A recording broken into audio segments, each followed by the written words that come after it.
Oh, have you ever wanted something super expensive or super cool, or something that you needed a driver's license for but you're only 12? Or maybe you're in a season of people just telling you that you're too young to do something really cool or have really cool things, or you're too little to play that sport. And then on top of all that, instead of getting or being in charge of that thing that's really, really cool, you get given something that's not so cool to be in charge of. You even know that God created you for great things, but you just don't feel so great because you're not doing very great things. It's not that you're not trying, you just don't ever get the chance to be in charge of things, right?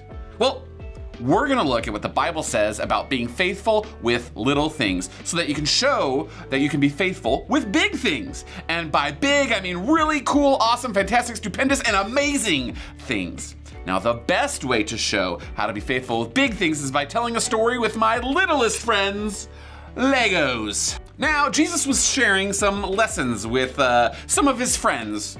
It's the theoretical basics of modern physics. It explains the nature and behavior of matter.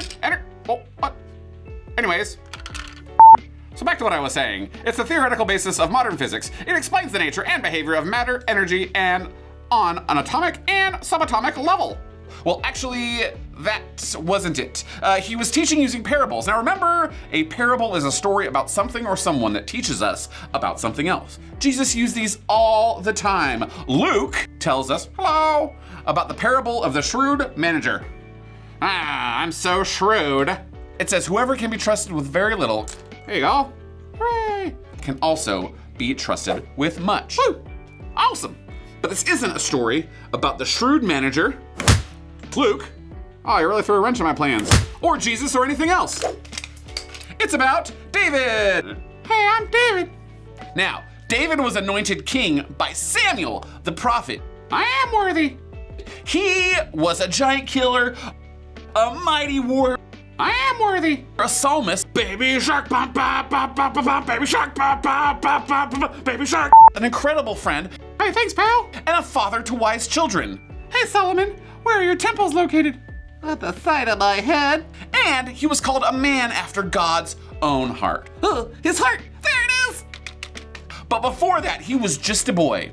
I am a real boy. So, before God could trust him with all of these things, all of these awesome things, David was first tested. Now, why did God test David? Was it because he needed David to prove that he was who God created him to be? Well, that might make sense in our human brains, but actually, it was to prepare David for the greatness that was to follow him. So you could say that David's first lesson was just to be a little boy, but he wasn't by himself. In fact, he had some brothers, a lot of brothers, a lot of older brothers. Now, David was in fact the youngest son of a guy named Jesse. Hey, boys. And his family were shepherds, or at least that's how they made their money. But Jesse and his family lived in a place called Israel, and Israel had a lot of enemies. One of them was the Philistines, and they attacked Israel over and over and over again to try to take their land, the land that God promised them. So that meant that all the guys that could fight that lived in Israel, no matter their jobs, had to go to war. So David was left all alone to take care of his family's sheep.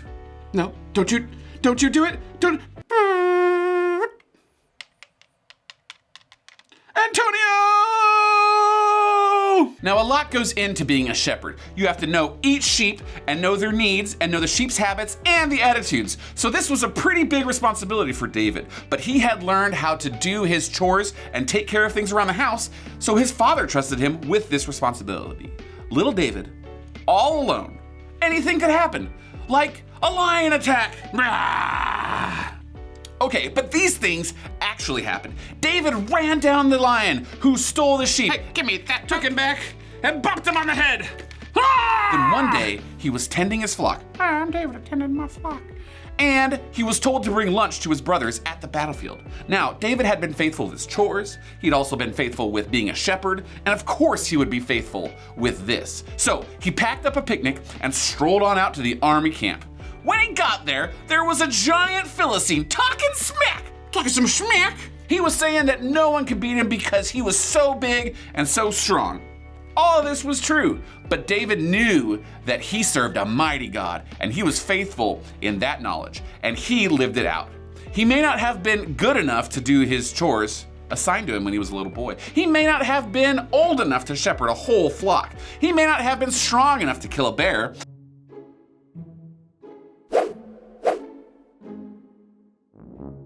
He may not have been fast enough to run down a lion, and he certainly wasn't warrior-y enough to beat a giant in battle. But because he was faithful to do what God had given him, God was faithful to provide David with success in all that he did. And guess what? He killed that giant. Boing! Oh. Timber!